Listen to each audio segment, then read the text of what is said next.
Good morning, everyone. We'll call the meeting of the Lancaster Criminal Justice Commission meeting to order at 10:03. Roll call. Commissioners Brown, Present. Harris, Present. Herr, Present. McCracken, present, Harris, absent, Vice Chair Little, Present. Chairman Mercy. Present. We have a quorum. Okay, thank you. Commissioner McCracken is going to lead us in an invocation. Everyone, please rise. Good morning, everyone, and please join me in prayer. Dear Heavenly Father, we come to you for this meeting asking for your blessing and help as we gather for the betterment of our community. We ask you for your blessing for everyone who has come here to join us today, whether it be in person or through our live stream. Please pray for guidance in the matters at hand and ask for your wisdom as we continue to work together to create a safe community. In your glorious name we pray, amen. Thank you. And we have a special guest here, Assemblyman Lackey. Would you like to lead us in the Pledge of Allegiance? Of course.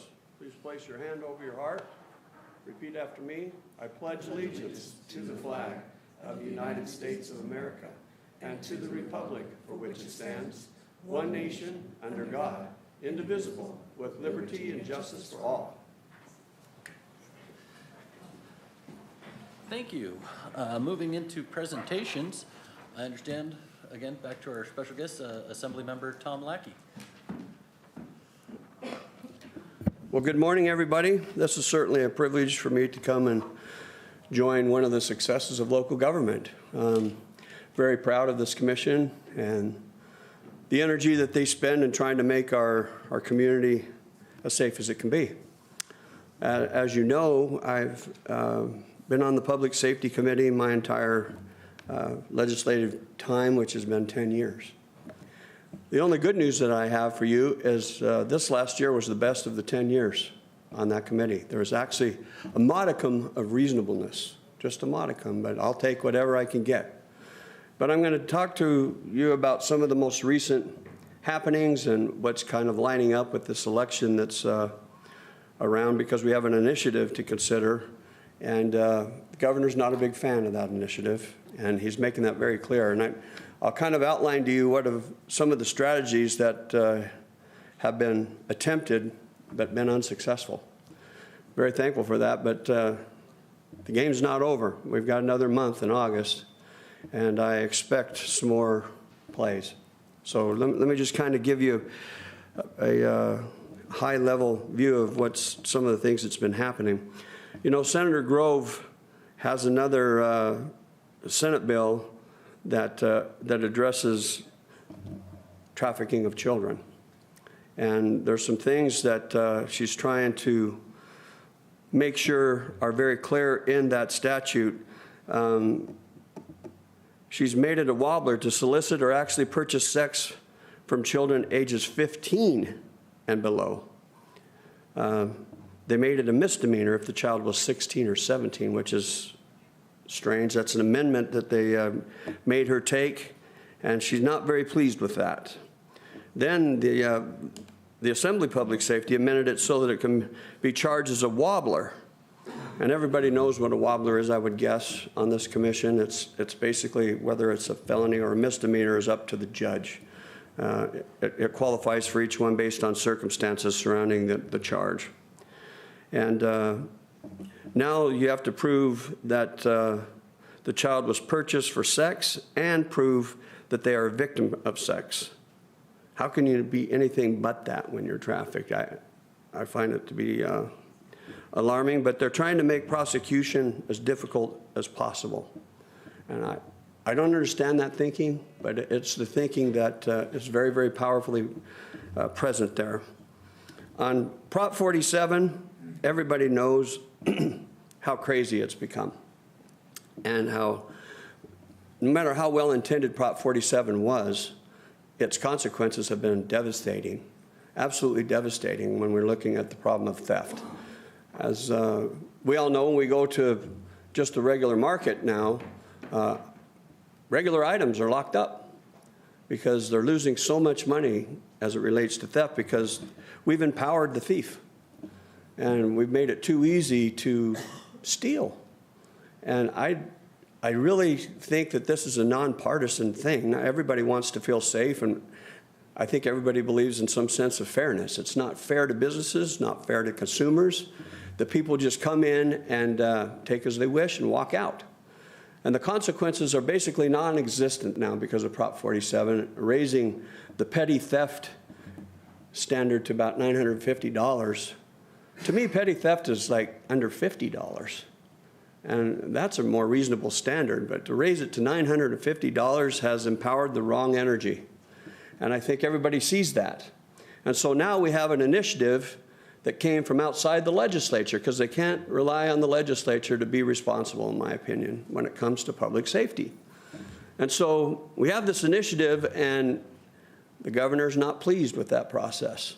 And he's not pleased with the fact that people want to take control of this issue. Excuse me. So he's trying to do some strange thing. He initially appointed a committee to look at this thievery situation, and he kind of characterized it as retail theft, organized retail theft, right? And which is a problem, and it's something we should be looking at, because there's organizational circumstances now because of the standard being so high that they can consume, or they can actually steal a high number of products every day, because this is per incident, that's $950. And it's just crazy the way that it is now. So organized retail theft was a problem that the governor wanted to address, but he didn't want that committee to touch Prop 47 statutes.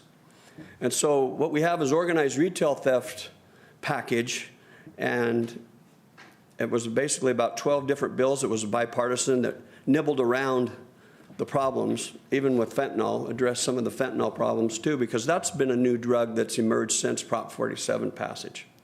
So now we've got to address that issue as well, and he has very strong reticence on how to do that. And so we passed some legislative proposals that are moving the ball in the right direction. But here's what, there were basically 12 different pieces of legislation that dealt with fentanyl, or that dealt with theft. And they were all moving in the right direction, as I indicated. But none of them really touched the heart of the problem, which is this petty theft with a prior, and counting those circumstances. And the fentanyl amounts were so enormous that it was just a drop in the bucket. But nonetheless, they were progress. Well, he organized a group of legislators to consider amending a poison pill to all 12 of those pieces of legislation, that if this initiative passed, that none of those other initiatives would become law. Now, why would you do that when there's been so much effort and so much bipartisan cooperation in drafting those 12 bills? Just sink them when the people's voice weighs in on a matter that is very, very powerful.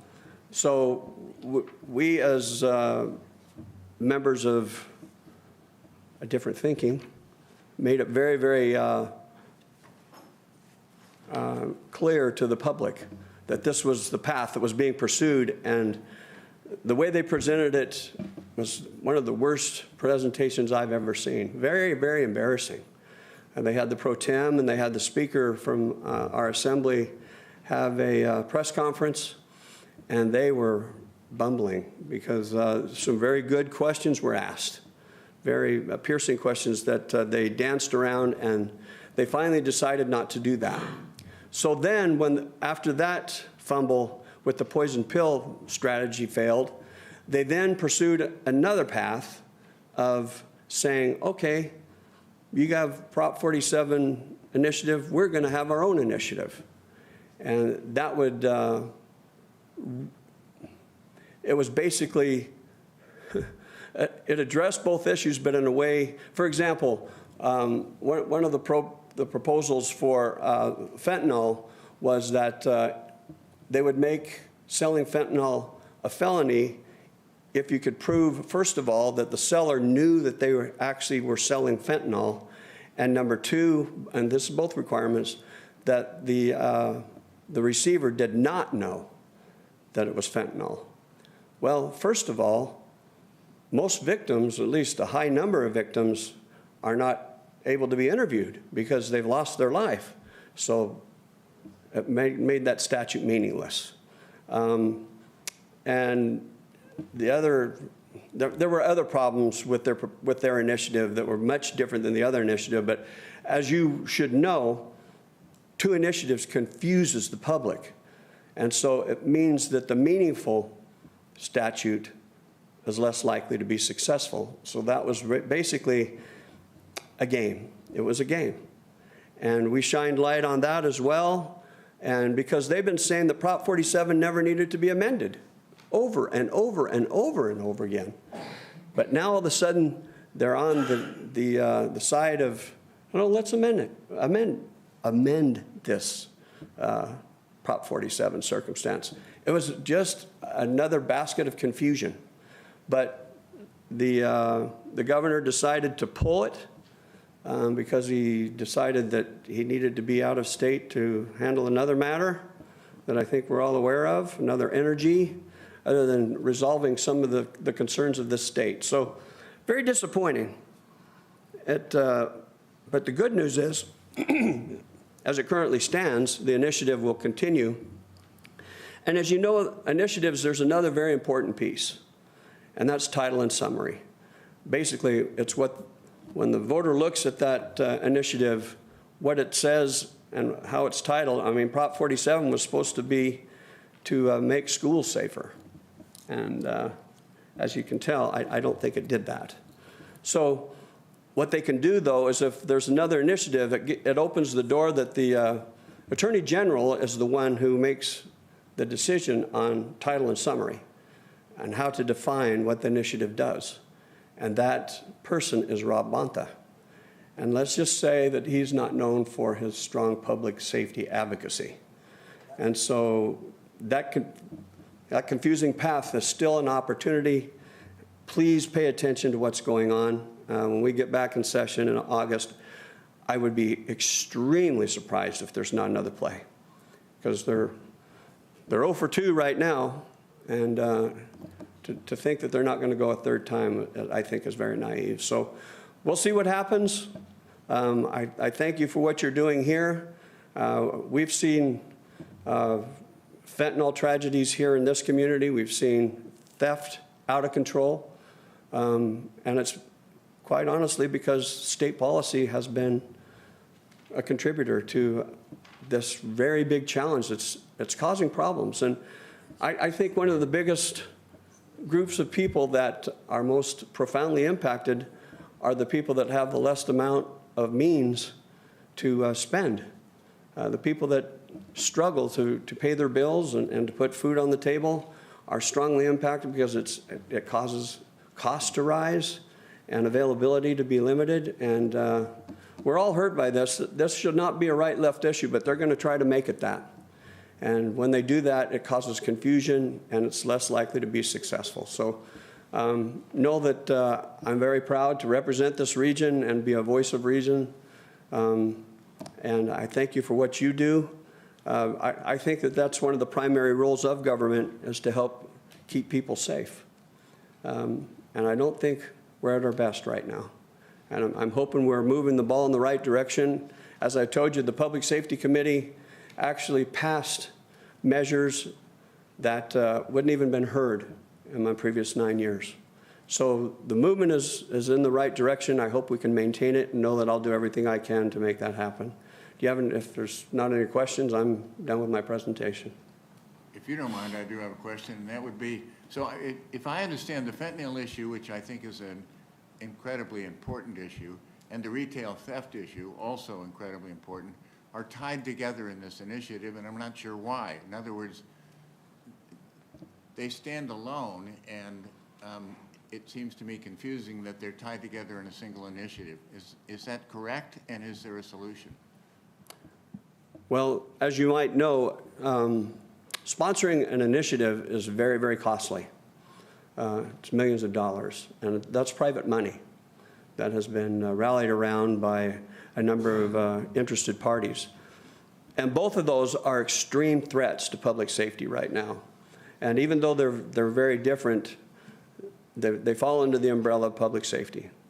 And so it was believed that everybody agrees on the fact that fentanyl is a problem and that theft is a problem. And so they wanted to merge those two together under the umbrella of public safety and to show that that initiative will change things right away, have a fast impact. And I think that's the thinking behind it. And it's, again, a lot of these initiatives become very blurry as to what they actually even mean. And so they wanted to have something that was very clear cut, very easy to understand, and arguably supportable. I think the polling is somewhere around almost 80%. And that's a lot of the reason why the people who think differently are very much in opposition. Thank you. That was a very good answer. It explains to me why. And my next question was going to be the polling, and you answered that too. Thank you very much. And thanks for coming today. You're very welcome. Thank you very much for being here and for your advocacy for us up in Sacramento. You know, on that issue you mentioned where they're watering it down to misdemeanors, and we have so many now. You're talking about the trafficking? Yeah, but we have district attorneys, including in LA County, the elected DA, who's dropped numerous misdemeanor prosecutions, you know, just on a general basis. Almost all. So that makes it very hard to go after them, you know, even when they say they want it at a lesser level, but then it winds up not being pursued at all.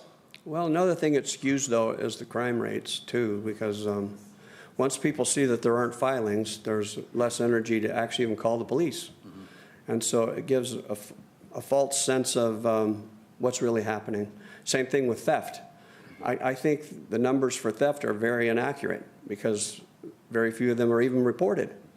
In fact, my daughter worked for a retail company not that long ago, and she was told to not even confront people that were stealing in that retail center. So they're not only are they not reported, they're not even confronted in some areas. So we've really, really empowered the wrong energy, and we need to shift it. And I think the public, no matter what your political perspective is, believes that. It's just a common sense of morality. And I read over the weekend that the city of Sacramento told a Target store that they would be in trouble if they continued to report retail theft. That's the energy that's starting to surge from the other side. That's The other side of thinking, again, does not see the victims needing to be confronted. They try to divert the attention, and I think most people are not in support of that. any other questions? No, I just want to say thank you so much for your fight for our community out there. And if there's anything that we can do to assist you, if you need, you know, a letter from the commission and as of support, please let us know, because we appreciate everything that you're doing. Okay, we'll do that. Every little bit helps. It does, absolutely. Well, just know that I'm very, very proud to have had this privilege the last 10 years to represent this region, because I'm just a plain guy, wore a badge, and patrolled mostly traffic focused, but saw a lot of death, saw a lot of victimization, and we need to have a balanced accountability measures to help support victims. Victims have become ghosts in our society, and we need to do everything we can to empower them again, at least make them feel cared for. Thank you, Super. Thank you, sir. Thank you, sir. Thank you. For being here. Okay, moving on to the consent calendar. If everyone's had a chance to review the minutes, is there any objection to approving the consent calendar as presented? Hearing none, the consent calendar is approved. And moving into commission staff presentations, updates, and reports. First up is LA County Sheriff's Department.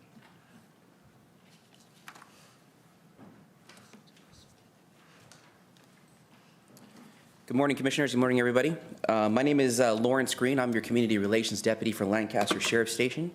Today here I have my captain, Captain Paul Bartlett, along with my direct supervisor, Shane Chapman, and our newest addition to community relations, Miss Diana Leyva. Debbie Leyva, come up here. Can you introduce yourself, please? I will have her introduce herself prior to giving out these stats so you can get an idea of what she'll be working directly with our team. Great, thank you. Hi, good morning. I'm Deputy Diana Leyva. I just started the community relations just as of this week. Wonderful, well, welcome. Thank you. Welcome aboard. Thank you. All right, for today's stats, I'm going to be covering for my other partner, Kit Groupie, who's currently on vacation, okay? So bear with me here. We got a few things to present. Today we'll start with our comp stats, City of Lancaster. All right, what I'll be going over is your 1 year change in date, which is that column all the way to the right, okay? Green is a positive, red is a negative, and it's a 1 year change in year to date. What I'll be going off of is that Lancaster symbol, which is the top line, because you have Lancaster and unincorporated areas, so we'll just be talking about the City of Lancaster. For criminal homicide, we are down 50%. If we go over to forcible rape, we are steady even. There is no change in year to date. If we go to robbery, we're at about down 10%. Aggravated assault is slightly up by 3%. Burglary is steady, no change in year to date. Your larceny and thefts, 4.15%, slightly up. Your grand theft auto is slightly up by 1.34%. Your arson is slightly down, 7%. And your total Part 1 crimes for the month of May, or I'm sorry, for the 1 year change in date will be slightly up by 1%. So I'm going to go into a little bit more detail as far as what we're looking at here. Your previous 12 months, if we go to June, your previous 12 months, we had 646 arrests in the month of June. For this year in June, we're at 449. So if you go all the way to May at the end, you have 406 arrests for the previous year, previous 12 months, and then you have 432 arrests for the month of May, so slightly up. These are your hot spots for your total Part 1 crimes. These are actual report numbers that have been generated, not calls for service. So I have two different slides for you for that. Your hot spots are going to include closer to Division and I, Sierra and I. Those are where your more dense hot spots are. And then it looks like on Avenue H, you have a little bit of Sierra and H is another dense area where reports were actually filed. If we go over to your next one, you have your calls for service only. It's a lot more dense because we get about 400 calls for 3 shifts. Somewhere between 400 and 500 calls, and in summertime it can even go higher. So your dense areas are going to be obviously in the center of the city. It could be anything from a regular petty theft to a domestic violence call for service. So there's nothing that separates anything from this hotspot to show what is what and what type of call is being called. These are going to be your definitions for what constitutes as an actual crime. If you guys have any questions, you can refer to this, but this is what we go off of. And all of our data sources are actually distributed through social media and Larsis. Do we have any questions so far? I got some more stuff to present to you as well. Quick question I have. Yes. On the calls, you said you have about 400 to 500 calls per shift. How many shifts are you talking There's going to about? be 3 shifts, your day shift, your PM shift, and your early morning shift. So your day shift will be anywhere from 6 a.m. to 2 p.m. or 8 a.m. to 4 p.m. That's your day shift. Your PM shift will be from 2 p.m. to 10 p.m. or 4 p.m. to midnight. Your early morning shift will start at 10 p.m., go all the way to 6 a.m., or midnight to 8 a.m. And then with your Grand Theft Auto, is there certain cars that you are finding that are the hot points out there? So obviously, I don't know if you guys remember the whole Kia Boy incident and all that, where they were jump starting, using USB and all of that. Well, it's not just that. Older cars that don't have alarm systems can still be hot wired and things of that nature and can still be taken. Obviously, the more technology you have, the more ability to get into the car without even touching it. Obviously, we know that old school is better. We're still giving out the steering wheel locks, or what as called the club. We just advertised it recently that we're giving out free clubs or steering wheel locks at the station. Unfortunately, I burned through those like a hot knife through butter, so I'm waiting to get more in. But we get them from the TRAP unit, which is a task force for regional auto theft. So they provide them to us. We document who comes in and picks up the clubs. But we've been having a steady flow of community members coming in and picking up clubs based off of the advertisement on the Facebook page.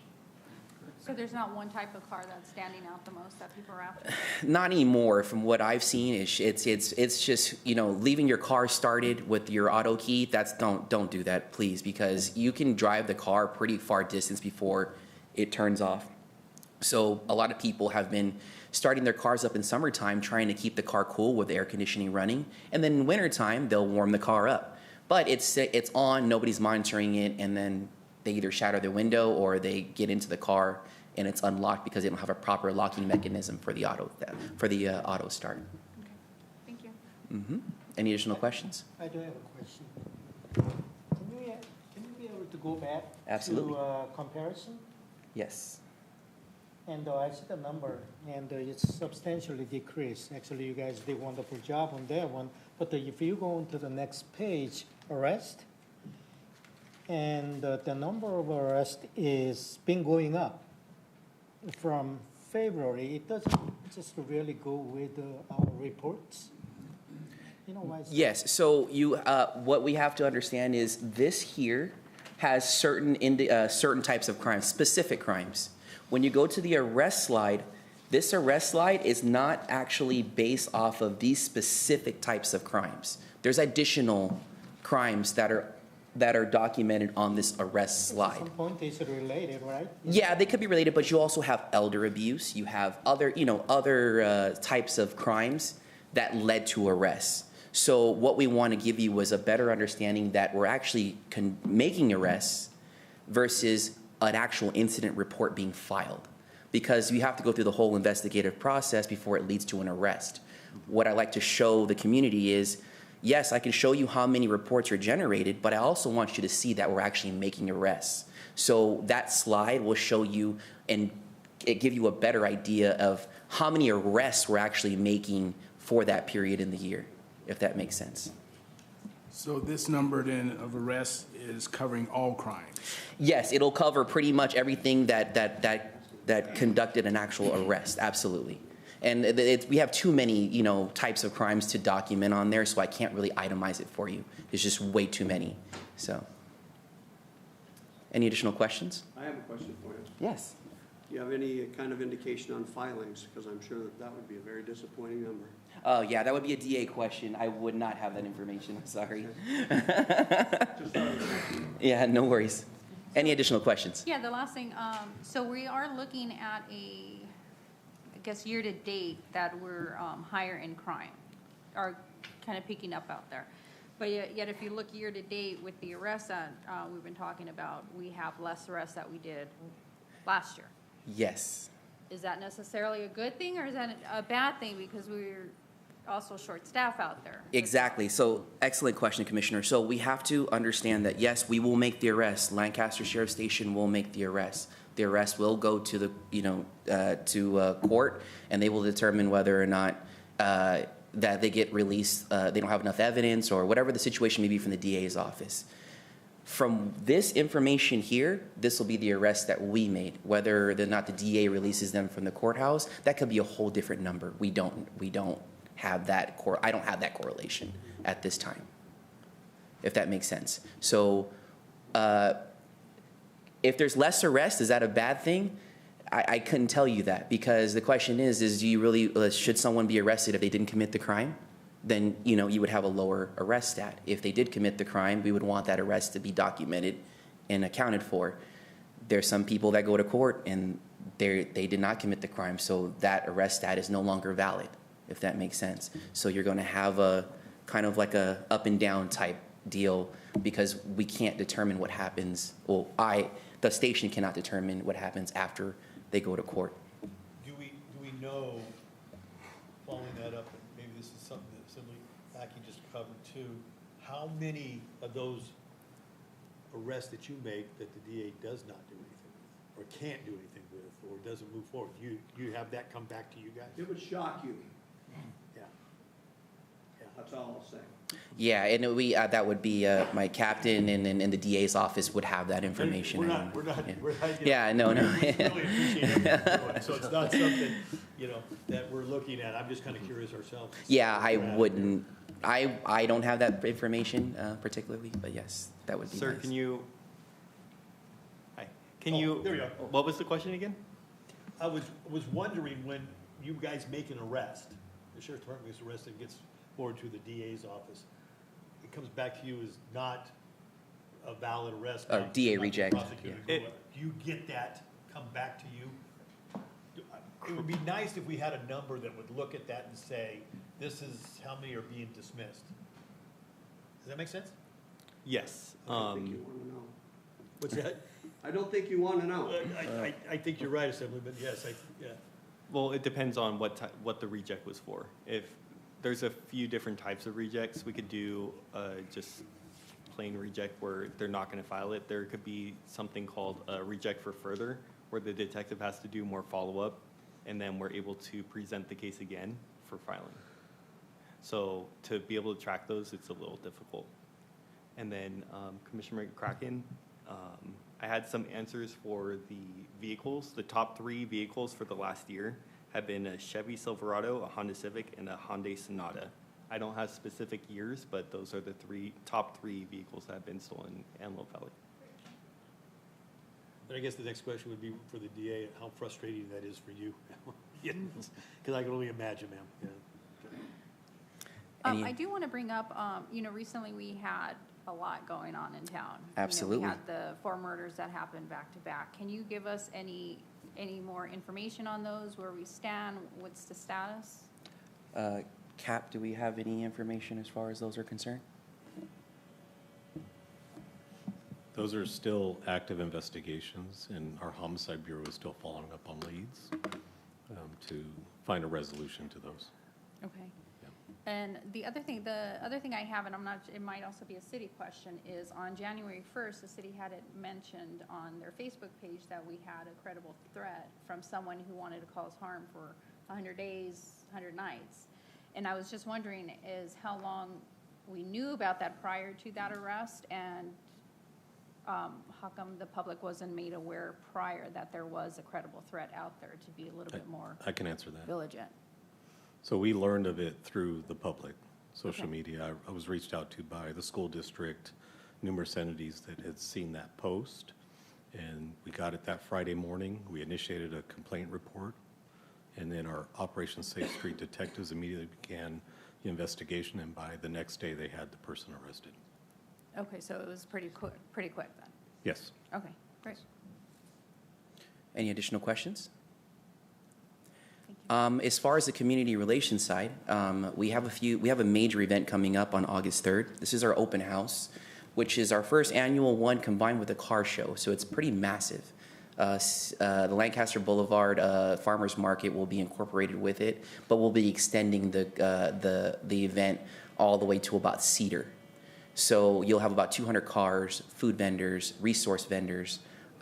Everybody will be there. I'll have a dunk tank, games for the kids, station tours, food, everything is there. So it's our first really big, massive one that we'll be having. We're expecting between 500 and 1,000 people.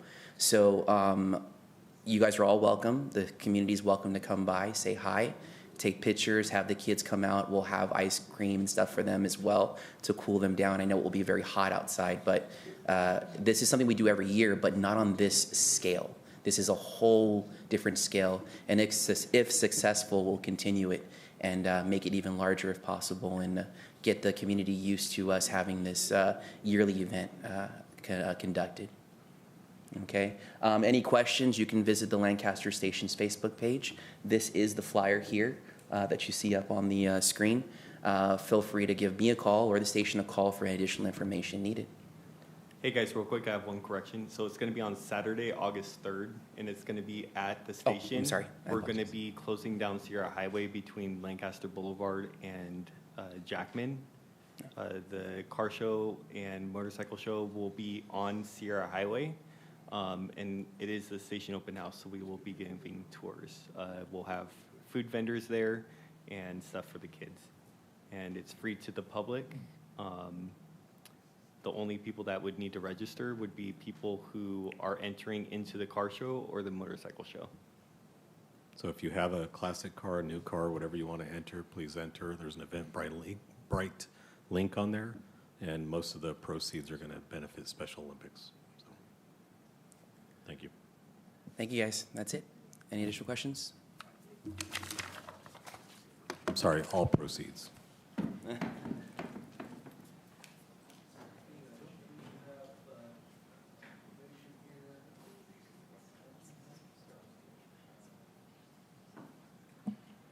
Probation is not here this morning, so we'll move to the California Highway Patrol. Good morning. I'll start off with some information regarding the 4th of July holiday weekend. The California Highway Patrol went into its maximum enforcement period, which began on Wednesday evening and ran through Sunday at midnight. The results for that holiday weekend, were a total of 376 enforcement contacts for that specific weekend. 124 of those violations were for speed. 18 DUI drivers were intercepted, and 22 vehicles were either stored or impounded. For the month of June, I'll back up for the entire month of June. Enforcement contacts were at 879. Specifically for speed violations, the results were 359. Total enforcement contacts were over 1,400. DUI arrests for the month of June were at 70. We've had 3 trainees come off of training in the past 1 or 2 months, and we still have 5 more trainees. So our staffing keeps creeping up, and we're taking advantage of the additional manpower to saturate problem areas, which would be some are in Palmdale, the 138 and the SR 14, which runs through Palmdale and Lancaster. And any public complaints will divert and saturate certain areas as well. That's all I have. Do you have numbers on traffic collisions for those? Traffic collisions, yes, for the month of June, 75 injury collisions, 63 property damage only. So total 138 collisions for the month of June. Thank you. You're welcome. Thank you. Any other questions? Okay, thank you very much, sir. You're welcome. Okay, District Attorney update. Good morning. So I do have filing statistics for you today, and that includes felony declines. And so what I have for you today is felony filings for City of Lancaster for June. On the graphic that you have before you, which I have May for reference, along with our yearly average, and that's the previous 12 months, and then our declines. I want to emphasize that these are only felony filings and felony declines, so it doesn't account for a lot of our other filings that we have. We file a significant number of misdemeanors, and that includes what Assemblyman Lackey referred to as wobblers. There are cases that may have been filed as misdemeanors, but they're felony misdemeanor alternatives. And so the filing DA may have elected to file a misdemeanor instead of a felony in some cases. So what I have for you today is... On those, Go ahead. I'm sorry to interrupt. Has DA Gascon issued any directives in terms of wobblers to file at the lower charge and kind of a... Not that I'm aware of. I know when he took office, there were some directives about specific crimes that we were not filing, and that includes the lower level drug offenses, straight or simple possession offenses, some of the trespassing offenses. Let's see if I can think of some of the others. It's really those lower level offenses, license offenses, such as driving without a license or with a suspended license unless the license was suspended for driving under the influence. So that was the initial directive. Since then, I have not seen any other directives related to wobblers. We have a crime charging manual, and there are some guidelines that are in place connected with our crime charging manual. The guidelines have been in place as long as I can recall. And I have not personally seen any significant changes to those things as they relate to alternate felony or misdemeanor offenses. Good. Glad to hear it. Thank you. All right, so with arsons, for the month of June, we filed one arson. We did not decline any cases related to arson. For auto thefts, it looks like for the month of June, we only filed one, which seems unusual, declined 2, and the yearly average, that 12-month average, is 5. Auto thefts are wobbler offenses, so on occasion, some cases can be filed as misdemeanors. I don't have that number, but that could account for a lower number of felony filings. Burglaries, that includes residential as well as commercial burglaries, we filed 2, declined 4. The yearly average was 8. Criminal threats, that's another wobbler offense. We filed 3 felony offenses, declined 5, and the yearly average was 3. Drug sales, we filed 2 sales cases, declined 2, and that's consistent with our average. In the area of domestic violence, this one stood out to me because the chart here indicates that we did not file any domestic violence. We declined 4, and I can tell you just based on what I reviewed, we have filed felony domestic violence cases.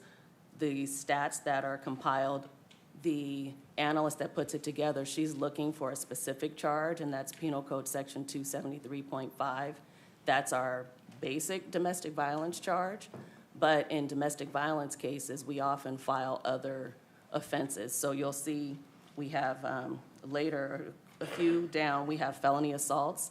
Under that category, it's a violation of Penal Code Section 245A1, or it could be A4. One is with a weapon. The other is an assault that's likely to produce great bodily injury. Some domestic violence cases, we file those specific charges because those are more appropriate than the 273.5 charge. And so that, I believe, accounts for, that accounts for that 0 domestic violence filing. Also, the 273.5 is another alternative felony misdemeanor wobbler charge. So the next category I have is felony evading and hit and run. We filed 4, and we declined 1. It's a little higher than our yearly average. Under felony assaults, you'll see that there were, it looks like 16 filings. We declined 9, and the filings are consistent with our yearly average. Felony DUIs, we filed 3, declined 1, and the filings are consistent with our average. In the area of theft, and that includes grand thefts and identity theft offenses, we did not have any filings. We declined 6, and normally our average is about 6 filings. Grand theft and identity theft, those are also alternative misdemeanor offenses that are considered wobblers. That could account for that as well, but I don't have any specific data that would explain the number of filings or the lack of filing. In the area of illegal firearms and weapons, we filed 15 cases, declined 9. It's up just a bit from our yearly average of 11. With homicides and attempted homicides, we filed 1, and the yearly average is 3. We did not decline any cases. Robberies, the number of robberies filed were 4. We declined 1. Our yearly average is 8. Sex crimes, we filed 3 cases, declined 12. The yearly average is 5. Felony vandalism, we filed 1 case. We did not decline any. Our yearly average is 3. Violations of protective order, that's the only area where we address misdemeanors. In that area, we filed 10, declined 24. Our yearly average is 12. And I actually can explain some of that number. We are going through the process of clearing out a backlog of cases. Many of the cases are cases where the suspects were not in custody, so they're cases that we're filing for warrant. And in going through the backlog, I personally assisted our filing division. I looked through the cases to see if there were repeat offenders. And what I did was I combined cases. So our system of filing, deputies will upload their reports with the suspect's name and, their information into our e-filing system. If there are individual cases, our filing DAs normally just pull up one case at a time. When I went through the database, I looked for the same name. And so there were many times I would see 4 violations of court order related to one suspect, or there were 2 or 3. And so when I saw those repeat offenders, I combined those cases into one.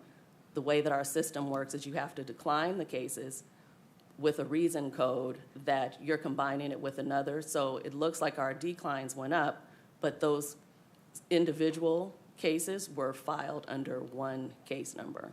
And so that would account for that larger number, if that makes sense. Do you have any questions? No. All right. Thank you very much. Thank you very much.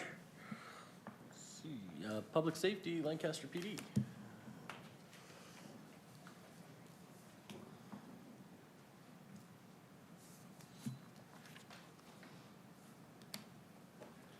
Good morning. Good morning. First, an announcement. On July 18th, there's a community healing prayer that's going to be conducted on the boulevard. 6 p.m., actually at the library, 6 p.m. Supervisor Barger is planning to attend. The Sheriff's Department will be there. We'll be there. Excuse me, you said a community what? I'm sorry, I didn't. Sorry, community healing prayer. Sorry, I'm a little hoarse today. It's put on by several local churches. There'll be several pastors present. And the Helper Foundation will also be there. And a flyer goes out for this tomorrow. Station update. We were supposed to move in this week.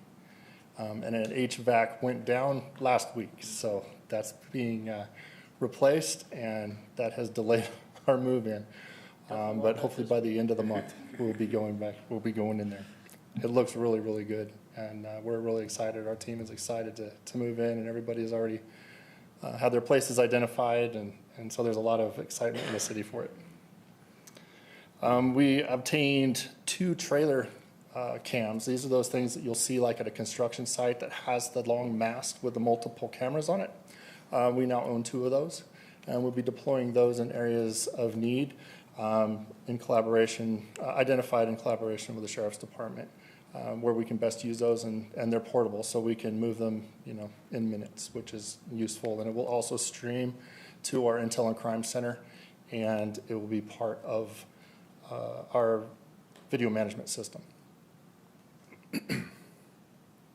We are expanding cameras, camera presence to the east side, working on a project with that with our Intel and Crime Center and the Sheriff's Department input to identify our top locations to start deploying those kinds of resources, the camera resources, over to the east side of Lancaster and where would they be most effective. The City Council has directed that. And then I understand that from the last meeting, apologies I wasn't here, you had questions about ShotSpotter. So I am prepared to entertain questions on that you may have. And then I also have some stats for that if you would like to hear those. Go for it? Okay. So as you know, we came online in March with ShotSpotter. We had the first month, we had 40 alerts, 157 rounds fired that were captured. In April, we had 42 alerts with 142 rounds detected. In May, 46 alerts with 162 rounds detected. In June, 36 alerts with 122 rounds detected. And so far, in our first week of June, 13 alerts with 53 rounds detected. It's proving to be a valuable system, both for insight and for response for the Sheriff's Department. We're finding that they're on scene in minutes and sometimes even seconds after rounds are fired. And I'm sure that the Sheriff's Department could talk to that if you want to know more about how they're using it or how it's affecting or impacting them and their responses. What was that number for March? For March, 40 alerts, 157 rounds. Do you have any number on arrests that were made using that? I do not. Maybe next month if we can get that? We don't track that. That would be something that the Sheriff's Department would be able to provide. Okay. Were there questions about ShotSpotter itself?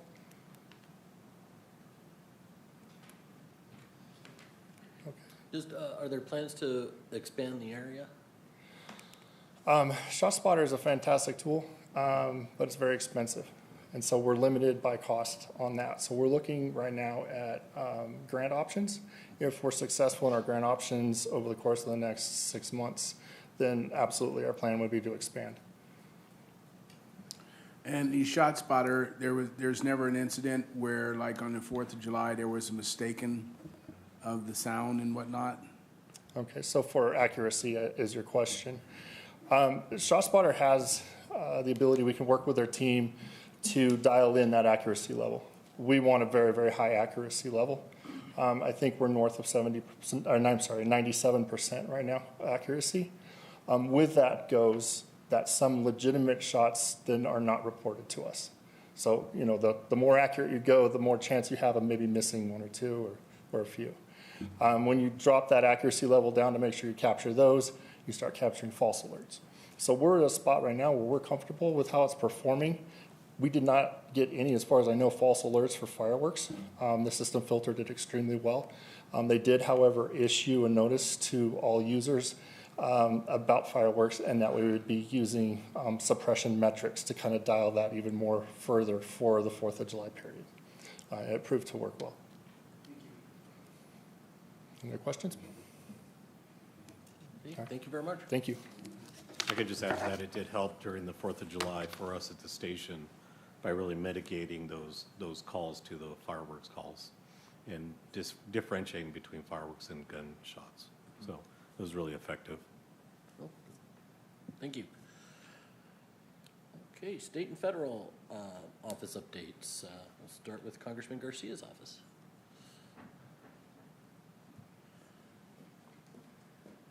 Good morning, everyone.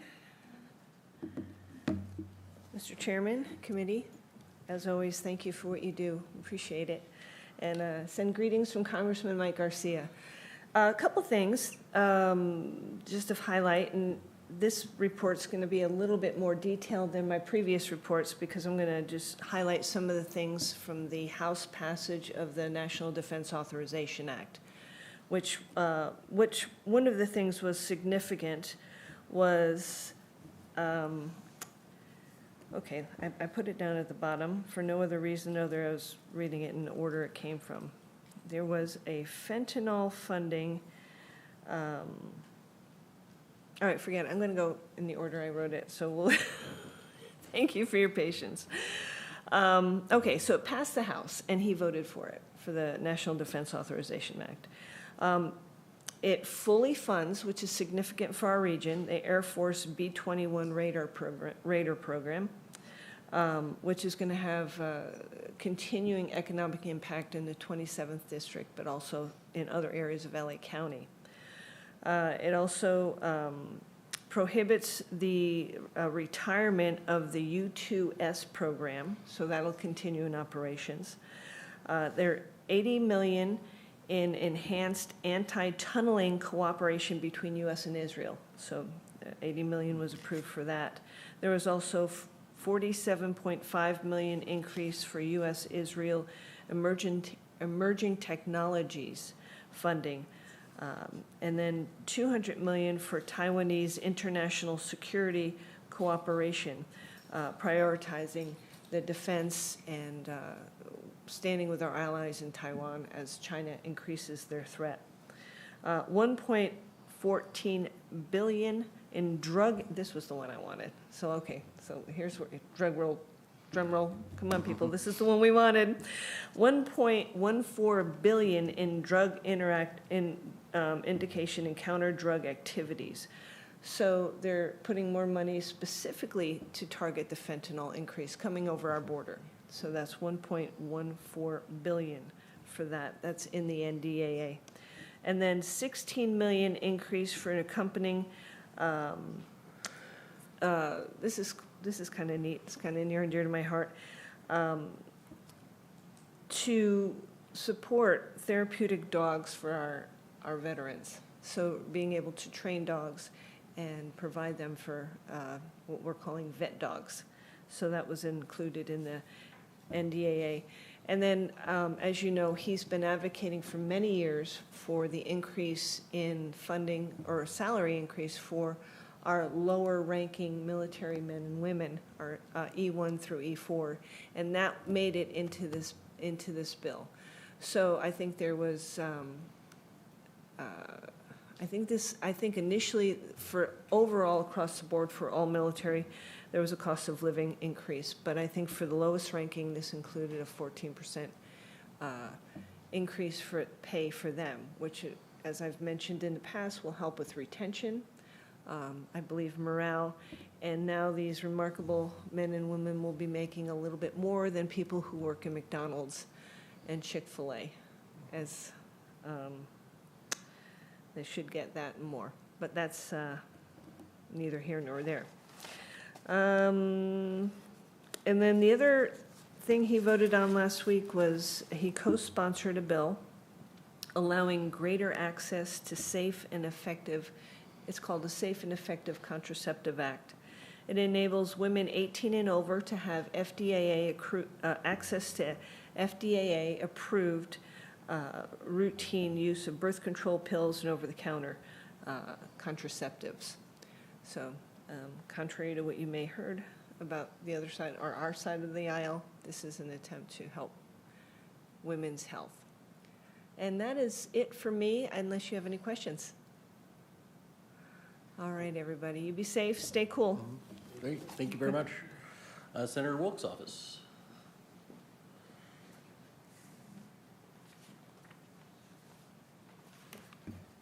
Good morning, everyone. My name is Thomas Marino from State Senator Scott Wilk's office.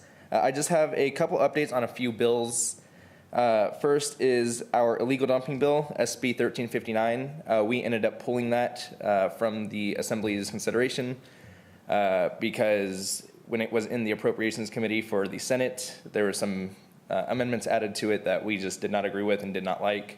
It took out the idea of making it a misdemeanor to do any illegal dumping. It took out a big part of the fine that would come with it. So ultimately, we ended up pulling that bill, unfortunately. A quick update on one of the two of the retail theft bill package bills, SB 905, which would create 2 new criminal offenses related to vehicle burglary. That is awaiting a vote on the Assembly floor. And then SB 982, which Senator Wilk was a co-sponsor of, is set to delete the January 1st, 2026 sunset date for the crime of organized retail theft, thereby extending it indefinitely.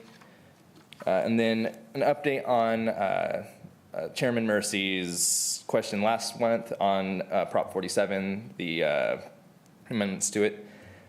Unfortunately, as a legislative employee, I am legally restricted from discussing political matters and things on the ballot. However, I can share some legislative updates related to public safety measures that the senator has been working on. He has been very concerned about the uptake in crime, particularly retail theft. That's something he has focused on this last session. As a co-chair of the California Problem Solvers Caucus, Senator Wilk supported several bipartisan initiatives aimed at addressing retail theft and the fentanyl crisis. The Problem Solvers Caucus invited retailers, law enforcement, DAs, and several other experts to share their perspective on these crimes and try to come up with a bipartisan solution to some of these issues. Unfortunately, the Democratic leadership decided to play politics on this rather than pass any of the reforms. They inserted amendments into many of these bills that would, in some instances, without the author's permission, render them void if approved with the reform of Prop 47. This created false choices, leading members from both sides to pull support from bills that they supported wholeheartedly, or even in some cases wrote. Additionally, just before the 4th of July, the governor had attempted to push through his own alternative to Prop 47 via the legislature. This last-minute effort was dropped because the governor had to be on the campaign trail for President Biden. While the governor and the progressive legislator appeared to be prioritizing the politics over the people, Senator Wilk remains dedicated to finding meaningful solutions to California's public safety problems. Any questions? Just real quick on the SB 905, what were the 2 new criminal offenses that were being added? You said I 9. think it was the 905. Oh, 905. So that is going to be, one would be a new crime for forcibly entering a vehicle with the intent to commit a theft or a felony. And 2 would be the crime of automotive property theft for resale, which unlawfully possesses property that was acquired through 1 or more acts of theft, unlawful entry, burglary, or tampering with a vehicle, whether or not the person committed the act where the value exceeded $950. Both would be punishable as a wobbler, like as we discussed earlier. But that is the premise of the bill. Thank you. Any other questions? Thank you, guys. Thank you. Assemblyman Juan Carrillo's office.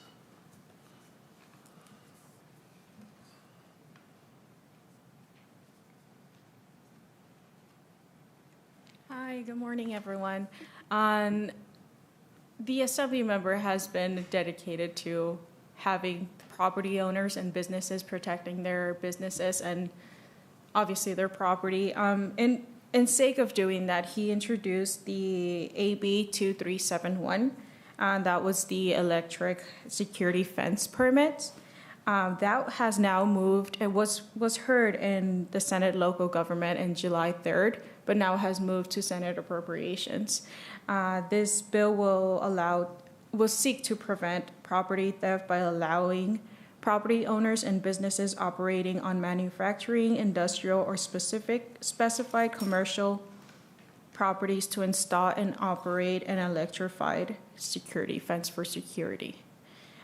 He has also been introducing veteran bills, education, and for industrial bills. So a lot of his, mostly all of his packet went through, so we are very happy about that. Any questions? Thank you. Great, thank you very much. Okay, we will move into public business from the floor, non-agendized items.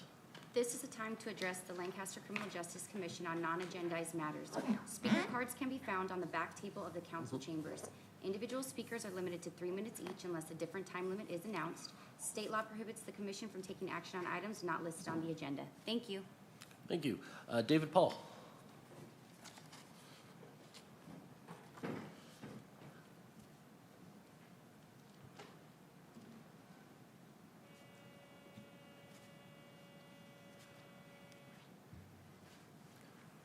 Boy, that kind of snuck up on me, huh?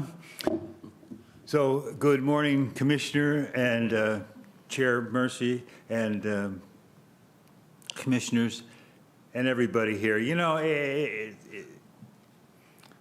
it's somewhat bewildering constantly, and I don't know how you guys do it. So thank you all for just putting up with this stuff. It's like, it's crazy. And, you know, I love Tom Lackey, and he sits there, and he's a little enthusiastic about his initiative, and it'll make a big impact. And it's usually the impact is when it goes the wrong way. So we don't fix a lot of things, and I seriously, I don't know how y'all do it. I just know that human decency is the answer. You know, I tried to put forward an initiative to control speed, to get people to internalize the value of being a decent citizen, and I know that's all naive stuff. Had my phone out this morning, and this thing came up. They're selling a course for Hermes Trismegistus, and he's an ancient philosopher that's in the dim mist of time that, you know, why would you go to him other than Stoics or Nietzsche or something? But people are looking for answers, and they're looking deep. A lot of these things are pretty darn simple. I watched this show on Hulu called The Godfather of Harlem. It's got Forrest Whitaker. I always liked him, but he was a boss, a gang leader in Harlem before he went to prison, came back out. It's right after the Second World War, and he has to go back and try and fix things because other gangs have moved in, and they're fighting over territories and all this stuff. And so if you had well-organized gangs, the retail theft would go down because their members would keep them in line to make deals. It's bewildering. I don't know how y'all do it. The thing in this Godfather of Harlem that came up that was interesting to me was that they're talking about the mafia didn't sell drugs. You know, the original gangsters were against that. They just used heroin to control their prostitutes, but they didn't sell it to people in the street. And okay, there's a distinction being made that I don't quite understand.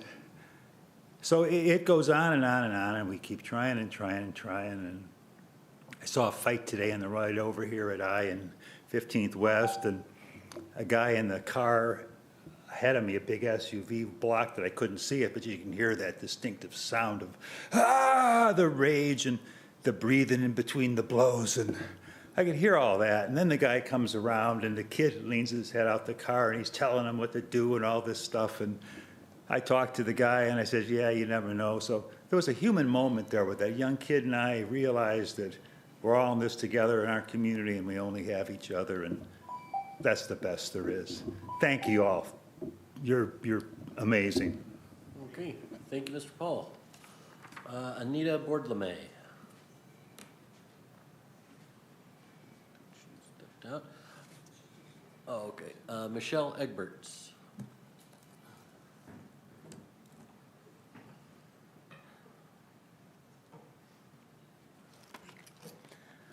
Good morning, Chairman, Commissioners. It's been quite a while since I've been here. I'm Michelle Egberts, founder and executive director for AV East Kern Second Chance. Our organization has been in existence for 12 years in this valley, and our footprints are all through the DA's office, Bob Sherwood, Scott Yang got promoted to judge, Donald Buttle from the Public Defender's Office promoted. We work well together. Robert Shue promoted from Public Defender's Office to judge. Robert Shue from the DA's office. All in our house at that lovely for-profit courthouse. Now we talk about Prop 47. Let's talk about how it came about. It came about from the PLATA decision. The PLATA decision was the overpopulation from the aggressive suppression of law enforcement in the state of California. And it happened in 2007 under Brown. So let's disperse with the lies, blaming Prop 47 for everything. There are a lot of companies, I mean, we are talking Fortune 500 companies that do not want to prosecute for good purposes. When we talk about this lovely courthouse here, the DA can tell you they have a filing DA that reads all the police reports, and you better make sure your T's are crossed, your I's are dotted. And it is the truth because it's called a Pitchess motion. If you're a Brady cop, which is a bad cop, the case is going to be rejected. Now they have their EDP prosecutor and A2. That would be Judge Mendoza. I would go and have lunch with all these judges and prosecutors. I would host something for them with the Public Defender's Office and the alternate Public Defender's Office. And us organizations that get governor's pardons, certificates of rehabilitation, and tens of thousands of expungements in Prop 47s. Granted, I have a 97% success rate with these. Governor Brown gave me our first one, Monica Andrade. This city would not even recognize her for that accomplishment. Shame on you. That was 2019. But Assemblyman Garcia's office, along with Tom Lackey's office, recognized her with a proclamation. Now I have issues with this city. I didn't sue the city for tens of millions of dollars when I was found not guilty in 2 trials. I was nice and kind. I could have sued the city. I could have sued Rex Paris personally. Thank you very much for your comments. You're Time's very expired. welcome, Mr. Mercy. Okay, Anita Boardlemay. Hi, I'm back again. I've been coming back since 2012. Actually, I'm the victim of human trafficking by California. And not only the victim of human trafficking, now they've stolen my dogs in Palmdale, telling me they're gonna murder them if I continue to report these people from Valterra Products, Inc., who I've been reporting since 2012. I wasn't as lucky as her. They assaulted me, put me in jail, put me back in jail, and everybody's admitted that they know my family's history of Conrad Torres, an internal affairs officer. I'm being told I should have never been prosecuted in LA County in 2017. And then when I reported Rex Paris employee, somebody's tampered with my car twice. I came from the courthouse to here, was gonna get a restraining order against Robert Luma. And somebody tampered with my car and caused a car accident and said they were gonna call the police and have me arrested again. I'm gonna leave this evidence in front of everybody. You're a sheriff. It's enough state's evidence to get federally charged church leaders and a group of people from Valterra Products that you are protecting who are human trafficking my daughters and me all the way to Florida. They stole my business and are using it in Florida. I've been to state official meetings, and every time somebody attacks me, steals my stuff, and now my German Shepherd is missing, and they're telling me they're gonna murder my dog because I'm reporting here. Now I am sick and tired of being abused by your system. You're doing it on purpose. You're all liars. You're all sitting here telling us that's evidence. I am gonna sue you. I'm gonna sue every single one of you. I have a psychologist that reported my neighbors and family members for setting me up and trying to put me in jail in 2020 and said it was gonna go under a federal investigation because of 3 federal employees. Hart, Sirleaf, and who's the other one? Another federal officer, family members of mine. They kidnapped my family members. I can tell these police officers 6 fucking murders right now. And I've been admitted directly to my face that it's cops. What do you think I'm shaking? They're telling me I'm gonna fall asleep in my car one day and die. Good, let the city take the blood. Because I'm tired of your Satanists telling my family. Do you understand me? Finally, they're speaking out against you. This isn't over.